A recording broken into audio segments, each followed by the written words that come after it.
আমরা আজ থেকে একটা চ্যালেঞ্জ খুলছি, ওল্ড ডেজ রান্নাঘর। আমরা বিভিন্ন ধরনের বিভিন্ন একটা সময় রান্না করব, রান্না দেখাবো আপনাকে, এবং ওই রান্নাটা আপনারা দেখবেন, দেখে বলবেন, আমাদেরকে একটু সাবস্ক্রাইব করবেন, কমেন্ট করবেন, সাবস্ক্রাইব করবেন। আর আপনারা যদি করেন তাহলে আমাদেরও এটা খুব ভালো লাগবে, আমার তাহলে করতে ইচ্ছা করবে। যদি আমরা কমেন্টটা দেখতে পাই তাহলে আমাদেরও করতে ইচ্ছা করবে।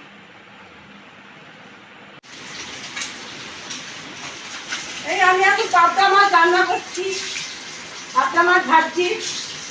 আজকে ইচ্ছা একদম, অন্যবার তো চিকেন খাই প্রতি রবিবার, আজকে চিকেন খাবো না, আজকে পাবদা মাছের ঝাল খাবো, তাই জন্য রান্না করছি।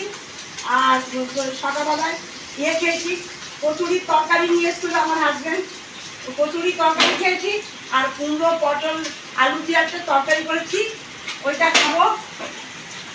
আর দেখি রাত্রিবেলায় কি হয়, রাতের চিন্তা এখন করতে পারছি না। এছাড়া আমার নিজের শরীরও ভালো না, তাও আমি করছি, কী করবো।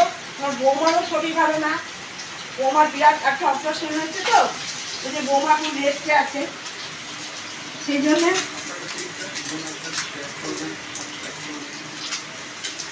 আমি এই বয়সে যে করছি রান্না, একটু আমাকে একটুখানি আপনারা দেখবেন, বলবেন আমার এটা কীরকম হচ্ছে।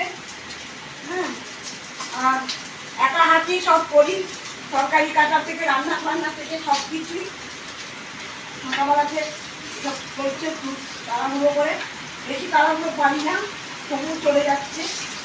রান্না না করে খাবোটা কি। আপনার যদি ভালো লাগে আমার চ্যানেল তাহলে আমাকে সাবস্ক্রাইব করবেন। নমস্কার। নমস্কার, এই আমার রান্না শেষ হলো। আমি তো আপনাদের আগেই বললাম কুমড়ো পটলের তরকারি করেছি। আর প্রত্যেক দিন তো চিকেন, প্রতি রবিবার চিকেন খাই, তবে এবার আর ইচ্ছে করলো না। এই মেয়েকে বললাম, ছেলেকে বললাম যে একটু মাছের ঝাল করি। আর আমার কদিন আগে খুব শরীরটা খারাপ হয়েছিল, খুব পেটের মানে ইয়ে হয়েছিল, পেটের গন্ডগোল হয়ে গেছিলো, ডায়রিয়ার মতো দিয়ে এখন এমন অবস্থা হয়েছে, খেতে পাচ্ছি না, মুখেও ভালো লাগছে না, তাই একটু মাছের ঝাল করলাম। পাবদা মাছ নিয়ে এসছে ছেলে, পাবদা মাছের ঝাল করলাম, আপনাদের একটু পরে দেখাচ্ছি ওটা। আর এই দেখুন আমি কত ওষুধপত্র নিয়ে থাকি, ওষুধপত্রের জন্যই বেঁচে আছি, অনেক ওষুধ। আমি কিছুদিন আগে, মাসখানিক আগে আমি ইয়ে করেছি, 18-19টা টেস্ট করতে হয়েছে। বিএন বিল্লার যে ডাক্তার আছে, জানেন আপনারা নিশ্চয়ই শুনেছেন, বিএন বিল্লার ডাক্তার, ওই আমাকে যে অনেক টেস্ট ফেস্ট দিয়েছিল, টেস্ট ফেস্ট করেছি, টেস্টে ধরা পড়েছে যে অল্প একটু সামান্য গলব্লাডার স্টোন আছে, আর কিডনি একটু ধরা পড়েছে। কিডনিটা তো অত বাড়াবাড়ি না, ওষুধ দিয়েছে, গলব্লাডার অটোপিট করেছে। তা আমাকে বলেছে এখন সার্জারিতে দেখাতে। আমরা চিন্তা করছি কি করব, কেননা আমি এর আগেরবারও গেছিলাম আরএন টাগোর হসপিটাল, শুনেছেন, আরএন টাগোরে গেছিলাম ওই নিয়েই। তা ওটা আমাকে যখন ওটিতে নিয়ে গেল, ওরা দেখে ওটি থেকে আমাকে ফিরিয়ে দিয়েছে। ওরা বলেছে যে এরকম এটা হবে না, কেন ওনাকে করলে বাঁচার রাস্তা নেই, ওনার বাঁচার হবে না, বাঁচানো যাবে না। তা ওইভাবে আমি এখন ভয় পাচ্ছি, আমি করতে চাইছি না। দেখি ওষুধের দ্বারাই যদি কিছু হয়, এছাড়া আমার কোনো প্রবলেম নেই, ব্যথা নেই। আর এছাড়া আমি আর কি বলবো, আমি তো এইসব দেখতে পাচ্ছি, আমার খাবার জল নিয়েছি। আর এই যে আমার এই যে ঠাকুর, এই ঠাকুর নিয়ে আমি তাকে, এই যখন আমার ঠাকুরের সিংহাসন আমার মেয়েটা কিনে দিয়েছে, এই ঠাকুরে আমি পুজো করি, কেননা আমি ওপরে যেতে পারি না, আমার ওপরে যেতে পারি না, আমি এখানেই ঠাকুরকে করি আর এখানে করি। এছাড়া এই তো আমার হাজব্যান্ড একটু চান করে এলো, পুজো করছে এখন, ও আমাকে অনেক হেল্প করে, আমাকে অনেক হেল্প করে। আমাকে উনি হেল্প না করলে আমি পারবো না, আমি শরীর খুবই খারাপ, বুঝেছেন, এমনিতে আমার মানে শরীর খুব ভালো না, আমি খুব একটা হাঁটাচলা করতে পারছি না। আমার মেয়ে আমাকে নিয়ে সব জায়গায় যায়, ছেলে মেয়ে যেখানে যাই, এই ছেলে মেয়ে হাত ধরে করে নিয়ে যায়, তাহলে আমি সব যাই, নাহলে আমি একা সাহস করে যেতে পারবো না। একদিন আগে আমি কিন্তু একাই সব করেছি, ছেলেকে খেলতে মাঠে খেলাতে নিয়ে গেছি, মেয়েকে স্কুল নিয়ে গেছি, বড় মেয়েকে স্কুল নিয়ে গেছি, বড় মেয়েকেও খেলাতে নিয়ে গেছি, আমি এর আগে সব করেছি। এখন আমি করে পারছি না, এখন যেখানে যাচ্ছি এবার আমাদের দেশে পুজো হবে, দেখাবো আপনাকে নিশ্চয়ই। আমি না পারি, আমি এই আমাদের এই যখন ওপরে আমাদের সব জয়েন্টের ফটো, মানে আমাদের এবার খাওয়া দাওয়া হয়ে গেছে। খাওয়া দাওয়া হলো, এই সবে উঠলাম, খাওয়া দাওয়া করে ওই ঘর থেকে এখানে এলাম, বেডরুমে এলাম।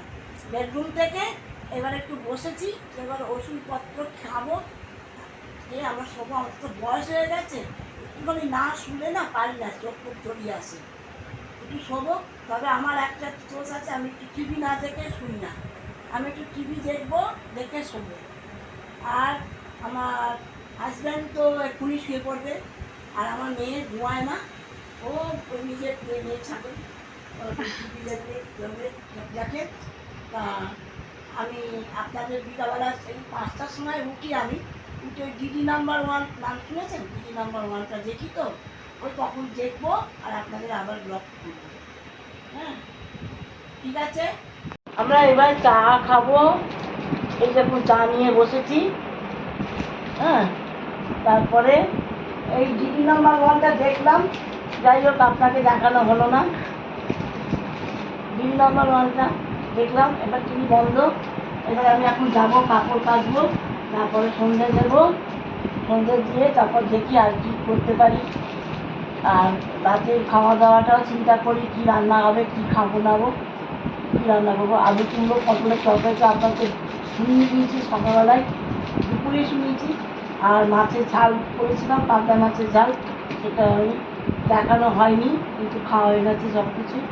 আর এমনি দেখি ছেড়ে এলাম বা সন্ধে দেবো, তারপরে দেখি কি খাই, বিকালের জলখাবার কী খাবো, ভালো লাগছি না।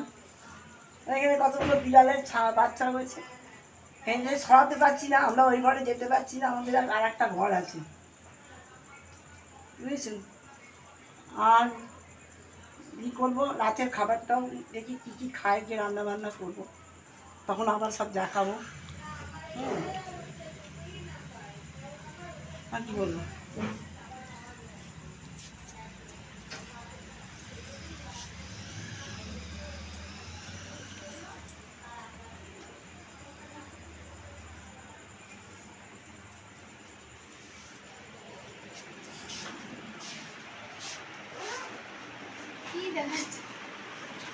এইসব লোক আমার